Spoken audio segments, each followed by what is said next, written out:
大家好，我是 Melinda， 歡迎來到馬琳達說法。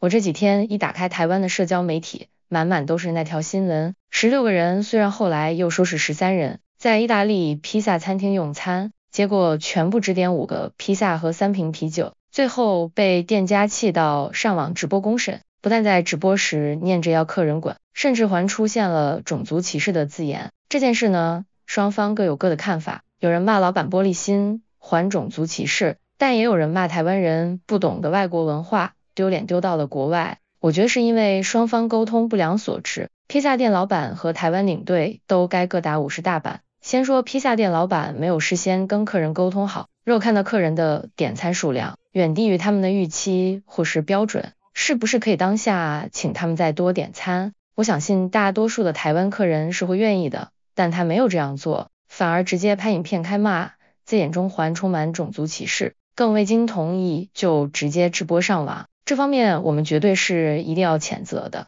我看意大利當地的評論也是幾乎一方面傾向譴責這位老闆，當地的市長甚至還出面替老闆致歉，要請台灣代表一起溝通解決爭端。在此也先說明我的立場，我也是認為老闆應該好好跟客人溝通，而不該如此上網羞辱客人。這些報道相信大家也看多了，所以今天我主要是要和大家聊的是有關东西社會的文化衝擊 culture shock。我在歐洲生活的這18年，體驗到許多不同的飲食文化差異，今天就趁機和大家聊聊這次披薩事件有關的東西分食及酒水文化的差異。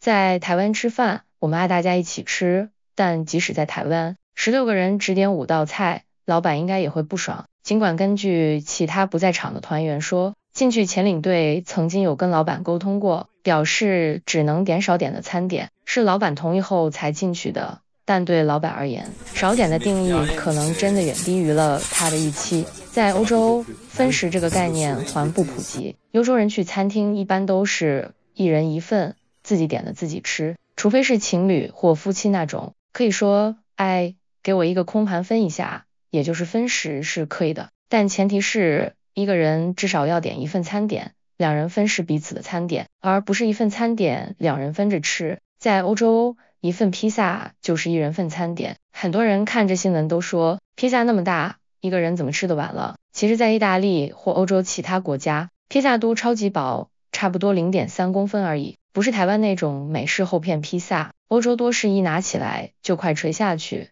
要2手托住的薄片，加上他們通常連外圈邊邊都不吃，所以實際上沒你想的那麼大，而且絕大多數店家會有大小尺寸，大食量就點大份，小胃口就點小份。女生自己吃完一個小披薩超常見，吃不完也可以打包。像我跟我先生去披薩餐廳，就算只有我們2個人，也絕不可能只點一份分住吃，他通常會點一份披薩，而我就算不愛披薩，也會自己點一份意大利麵或其他主食，這是基本的用餐禮貌。對歐洲人來說，坐下來一人點一份餐是尊重店家的表現，更何況那間披薩店，我看影片裡真的不大，被這麼多人一坐，整間都塞滿，這些都是無形的營業成本。歐洲不分食這件事其實影響非常廣，在歐洲連很多亞洲餐廳都被迫改成1人1份制，你點一份宮保雞丁，他會直接付1碗白飯給你。若是同桌4個人點4道菜，不是代表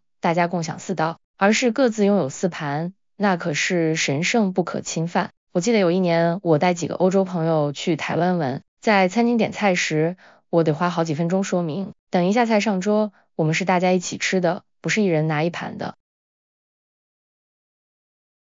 然後還有另一個台灣人最容易踩雷的酒水文化，在台灣餐廳基本會給免費茶或水，喝不喝飲料都沒差，台灣人也習慣自備溫水瓶，但在歐洲完全不是這樣，你一坐下，菜單都還沒時間看，服務生一定先問要不要來點喝的，這裡的喝的指的是開胃酒，歐洲人用餐前會先前一杯，再配餐喝酒或飲料，這不是推銷，是一種社交儀式，而且重點來了，酒水才是餐廳真正的利潤來源，這也是餐飲界不能說的秘密。主餐本身制作費工費時利潤較低，而酒水飲料就相對利潤高多了，所以如果你點完主食，只要免費自來水，或是像這次事件中的3瓶啤酒，老闆內心可能在默默流血，我印象最深的一次是幾年前，有位台灣報社的旅游記者朋友要來阿爾薩斯採訪，想報道當地的特色餐廳，我就熱心介紹了一位朋友的朋友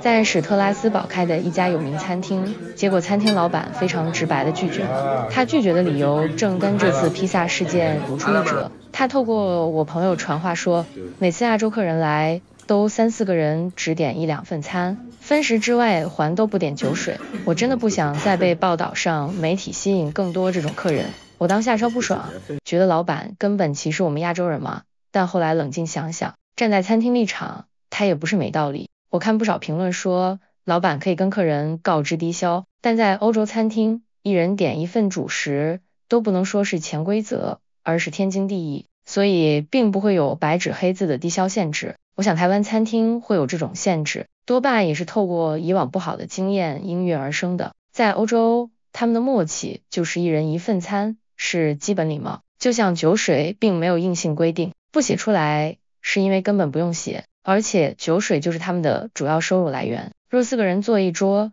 只點2份主餐又只喝免費自來水，那對老闆來說就叫占位不消費。更何況這次是16人，5個披薩，3瓶啤酒，老闆應該快往廚房牆壁撞了。我再強調一次，雖然一人點1份餐點是歐洲餐廳的潛規則，不需明說，但其實若真的吃不下1份披薩，或許可以2-3個人共享1份也可以，但至少多點幾樣別的菜，或是點個甜點，或是一人至少點1杯飲料之類，人家看起來也比較順眼，老闆應該都不至於氣到抓狂。亞洲人習慣分食，披薩太大吃不完，若是只是想嘗一口意大利道地披薩的味道，真的不一定要進到餐廳占位。意大利街頭那種切片披薩到處都有，想吃1片就買1片，邊走邊吃又方便又帥。我常常看到很多人走在路上人手1片，邊走邊吃也很有味道，不然也可以帶回旅館一起分，這樣既不占位子，也不會被誤會成省錢占便宜。當然了，那位老闆拍片辱罵客人，還拍影片上網公審客人，我覺得也太過分了。我想現在翻譯軟體這麼發達，語言應該不是問題。老闆如果當下覺得不妥，可以請他們再多點一些，但他選擇不溝通，當下越想越氣，反而氣到拍片上網開戰。這火候控制明顯沒練好。說到底，這根本不是披薩的問題，也不是誰對誰錯，而是文化的角度不同。這次披薩風波雖然鬧得兩傷，但也讓台灣人多了解歐洲的飲食禮儀。我看到網絡上有人說，現在知道到了意大利點披薩一定要一人1份，但我個人覺得，大家一起可以有人點披薩，有人可點其他主食或是前菜，都可以，不需要過度矯枉過正。歐洲餐廳其實也沒那麼硬性規定，出國吃飯不只是換口味，更是一種文化交流，試着理解、尊重，也享受不同的節奏，這是全世界通用的文化語言。就像我常說的那句話，旅行就是打破既有的認知，帶着好奇心去認識，同時理解其他國家的文化。好了，今天的馬琳達說法就到這裡，歡迎您在下方理性留言討論，我們下次見。